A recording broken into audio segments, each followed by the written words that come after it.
di lingkungan saya merayakan Maulid Nabi dengan membuat acara kenduri, pesta misalnya di rumah masing-masing maupun di instansi. Bagaimana bila kita diundang kenduri atau perayaan Maulid tersebut di rumah tetangga? Bolehkah hadir atau bagaimana sebaiknya Ustaz? Nah, jemaah. Kita tahu Rasulullah SAW selama hidupnya, beliau tidak pernah merayakan hal itu. Para sahabat juga nggak pernah merayakan hal itu. Padahal mereka adalah orang yang paling mencintai Nabi SAW. Bagaimana sikap kita ketika mereka ada acara kenduri di rumah tetangga? Kita minta maaf sama mereka.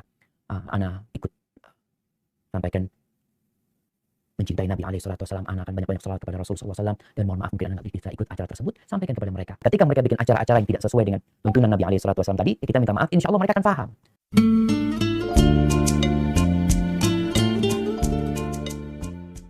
Assalamualaikum warahmatullahi wabarakatuh. Bismillahirrahmanirrahim. Allahumma sholli ala sayyidina Muhammad wa ala alihi wa sahbihi ajmain, amma ba'du.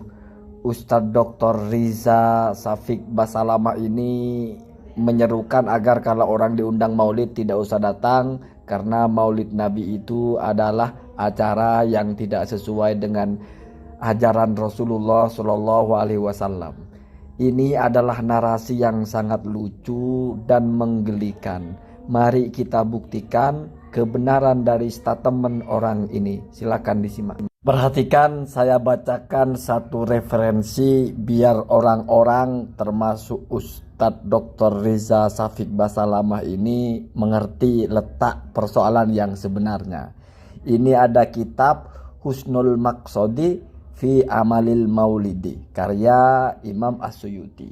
Bismillahirrahmanirrahim. Kalamul Hafidhi Abu Al-Fadli Ibnu Hajar fi Amalil Maulidi. Jadi ini Imam As-Suyuti menukil ucapannya Imam Ibnu Hajar tentang melaksanakan maulid. Wa qad su'ila Syekhul Islami, dan telah ditanya Syekhul Islam. Jadi Ibnu Hajar ini bergelar Syekhul Islam ya. Hafidul Asri, orang yang hafid pada masanya. Abul Fadl Ibnu Hajar, Abul Fadli yaitu Abul Fadl, Ibnu Hajar yaitu Ibnu Hajar, an amalil maulidi, tentang melaksanakan maulid Nabi. Fa'ajaba bima nassohu, maka dia menjawab dengan apa yang diucapkan berikut.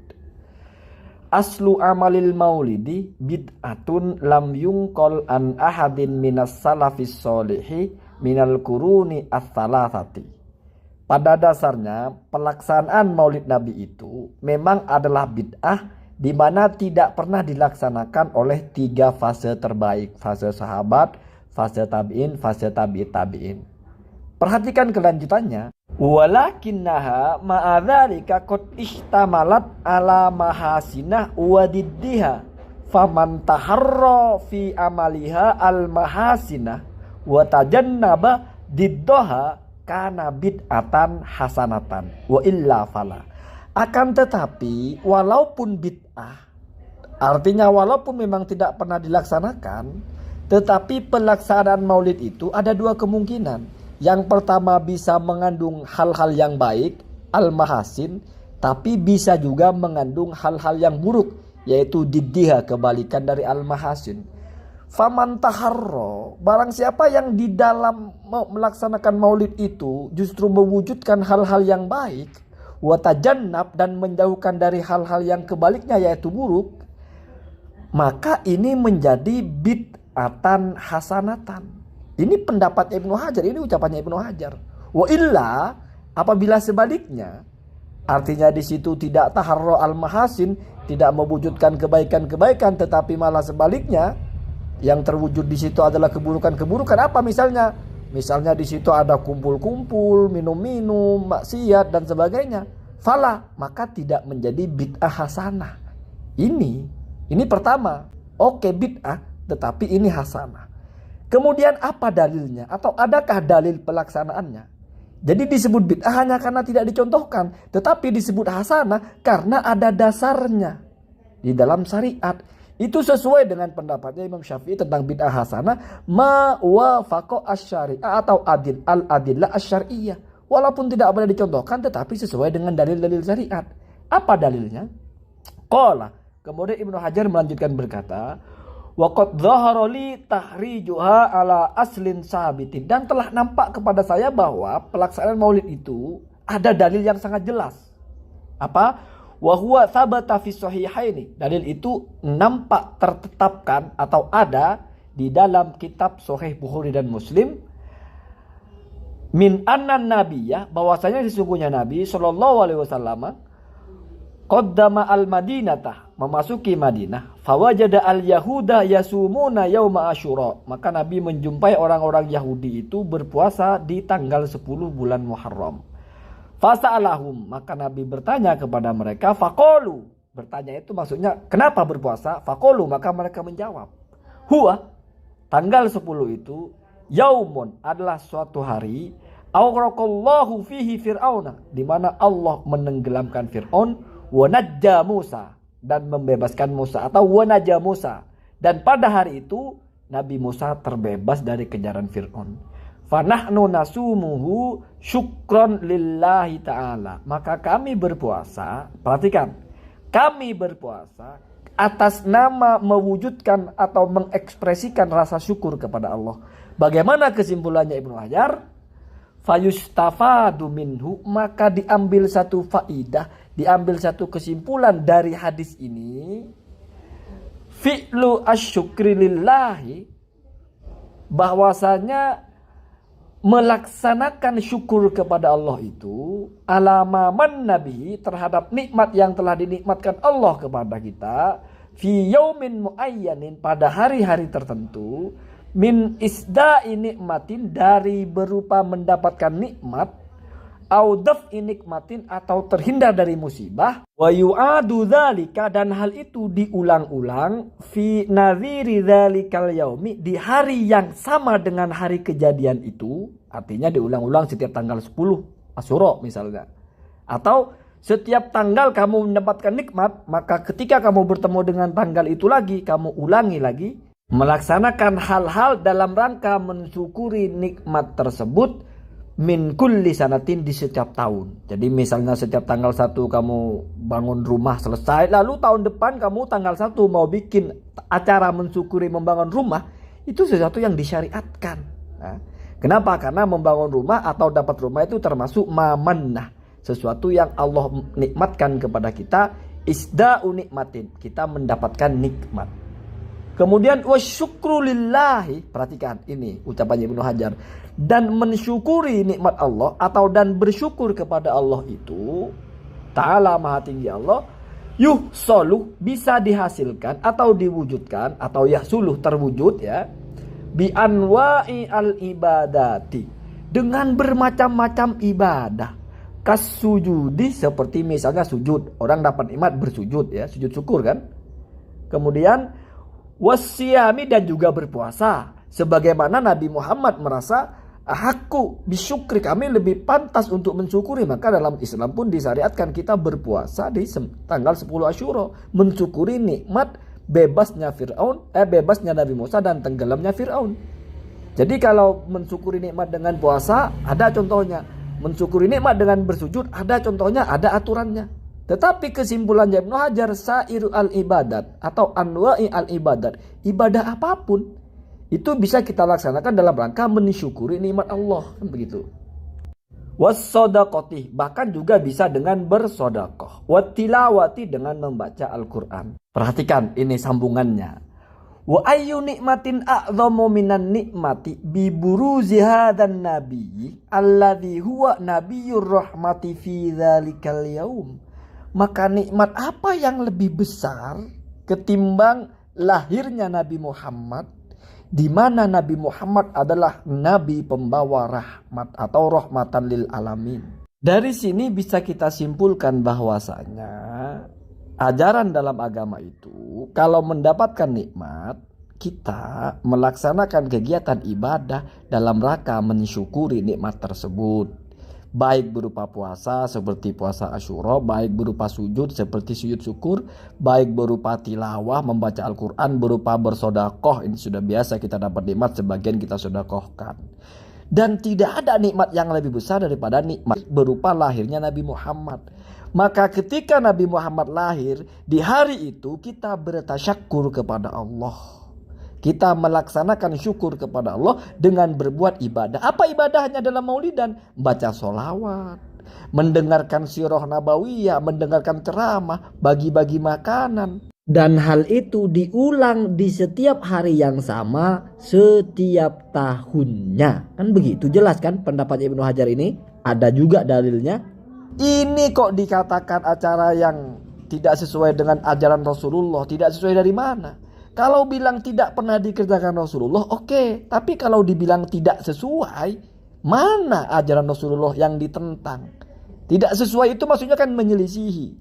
Begitu ya Pak Doktor ya, begitu cara berpikirnya seperti itu. Kalau bilang maulid Nabi seperti yang kita laksanakan tidak pernah dikerjakan Nabi, oke. Tapi kalau dianggap menyelisih ajaran Nabi, no way. Kenapa? Karena ini juga ada dalilnya. Sama dengan misalnya Anda zakat fitrah pakai beras, itu tidak pernah dikerjakan Nabi, tetapi ada dalilnya, itu qiyas. Bedakan antara tidak pernah dicontohkan Nabi dengan menyelisihi ajaran Nabi. Saya kira semua orang bisa paham ini, kecuali mungkin orang-orang Salafi Wahabi. Ini yang merupakan pendapatnya Imam As-Suyuti sendiri. Ma warada fi aqiqatin nabiyyi an nafsihi ba'dal ba'thi adalah hadis Nabi yang menjelaskan tentang bahwa Nabi mengakikohkan dirinya sendiri setelah diangkat menjadi Rasulullah Shallallahu Alaihi Wasallam. Setelah dilantik menjadi Nabi, menjadi Rasul, Nabi Muhammad dalam satu hadis mengakikohkan dirinya sendiri.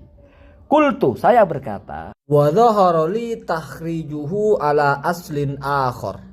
Dan menurut saya ada lagi satu hadis yang menjadi dalil pelaksanaan maulid. Wahuwa, dan hadis itu atau dalil itu ma akhrajahu al-Baihaqi, apa yang telah ditahrij oleh Imam al-Baihaqi atau yang telah dirilis oleh Imam al-Baihaqi an Anasin, dari Anas, sahabat Anas radhiyallahu anhu, annan nabiyya aqqa ala nafsihi ba'dan nubuwati, yaitu bahwasanya sahabat Anas berkata, Nabi Muhammad sendiri itu mengakikahkan dirinya sendiri. Artinya melaksanakan akikah untuk dirinya sendiri setelah diangkat menjadi Nabi. Kelanjutannya, ma'annahu qad warada. Padahal sebenarnya telah tetap juga, telah terrilis dalam satu hadis juga, anna jaddahu, bahwa kakeknya Nabi Muhammad yaitu Abdul Muthalib, aqqah, telah mengakikahkan anhu untuk Nabi Muhammad fi sabi'i wiladatihi, pada hari ketujuh kelahiran Nabi Muhammad. Wal aqiqatu, sementara akikoh la tu'adu marrotan saniyatan, tidak disyariatkan diulang dua kali ya. Jadi akikoh kan satu kali, tapi faktanya Nabi umur 7 diakikoh. Ternyata setelah menjadi Nabi berarti di atas umur 40 diakikohkan lagi. Sebelumnya diakikohkan oleh kakeknya, ketika sudah menjadi Nabi mengakikohkan dirinya sendiri, itu Nabi Muhammad SAW. Pertanyaannya, akikoh itu apa? Yaitu motong kambing dan disodakohkan. Artinya bersodakoh. Dan kata Imam Asyuti ini adalah mensyukuri nikmat dengan bersodakoh. Fayuh maludhalika, maka hal itu diihtimalkan atau ditafsirkan atau pemahamannya dibawa kepada ala annalladzi fa'alahu nabiyyu sallallahu alaihi wasallam, bahwa apa yang dikerjakan Nabi Muhammad sallallahu alaihi wasallam itu izharon, adalah dalam rangka untuk menampakkan lisyukri, atas rasa syukur, ala ijadillahi ta'ala iyahu, karena Allah telah mewujudkan dirinya atau telah menciptakan dirinya di muka bumi ini. Fayustahabbu lana, maka disunnahkan kepada kita, aidon juga, izharus syukri, menampakkan rasa syukur, bimaulidihi, atas lahirnya Nabi Muhammad SAW, biijtima'il ikhwani, yaitu dengan bentuk berkumpul sanak saudara ya, atau saudara-saudara ya, sesama muslim kan bersaudara. Kemudian wa it'ami at-ta'ami, dan memberi makan, wa nahwi dzalika, dan hal-hal yang lainnya, min wujuhil kurubati, berupa bentuk-bentuk taqarrub ilallah Ya zikir, ya baca sholawat, ya mendengarkan ceramah, tausiah, taklim dan sebagainya. Wa idhari al-masarrati, dan menampakkan kebahagiaan. Ya. Dari uraian ini, dari ucapan Imam Ibnu Hajar dan juga ucapan Imam As-Suyuti yang berlandaskan hadis Nabi, hadis tentang puasa Asyura, hadis tentang akikah Nabi untuk dirinya sendiri, kesimpulannya sama, bahwasanya mensyukuri nikmat Allah itu bisa dilaksanakan dengan bentuk-bentuk ibadah apapun, seperti sujud, puasa, tilawah, bersodakoh, dan al-kurubat atau takorub-takorub yang lainnya, berkumpul-kumpul silaturahmi. Dan itu diulang-ulang setiap tahun bertepatan dengan hari tersebut. Kemudian bahwasanya lahirnya Nabi Muhammad adalah momentum yang berupa nikmat terbesar. Kita punya anak saja kita bertasyakuran, apalagi kita punya Nabi. Apa salahnya bertasyakuran? Kalau orang melaksanakan maulid Nabi, berarti orang itu sedang ingin idharu asyukri, sedang ingin menambahkan rasa syukur karena pada hari ini mendapatkan nikmat, yaitu hari ini Allah menciptakan Nabi Muhammad terlahir ke muka bumi. Sama dengan kamu undang teman kamu atau kerabat kamu untuk selamatan, kamu beli mobil, untuk tasyakuran kamu dapat uang banyak. Kok hal seperti ini malah nggak usah datang? Kok hal seperti ini malah dianggap menyimpang dari ajaran Rasulullah? Otaknya di mana? Itu pertanyaannya. Maka kalau sudah tahu seperti ini, bedakan antara sesuatu yang tidak pernah dicontohkan oleh amaliyah Rasulullah dengan sesuatu yang bertentangan dengan ajaran Rasulullah. Rasulullah tidak pernah mengerjakan sesuatu yang baik, tapi sesuatu yang baik itu sesuai dengan ajaran Rasulullah, sesuai dengan sabdanya, sesuai dengan kesimpulan dari satu atau dua sabda Nabi atau hadis Nabi, berarti itu ada dalilnya, berarti itu sesuatu yang juga dianjurkan di dalam agama, maka menghadirinya juga tentu dianjurkan, bukan malah dilarang dan minta maaf karena menganggap itu adalah perbuatan yang menyelisih ajaran Rasulullah. Itu pemikiran gop. Semoga ada manfaatnya. Assalamualaikum warahmatullahi wabarakatuh.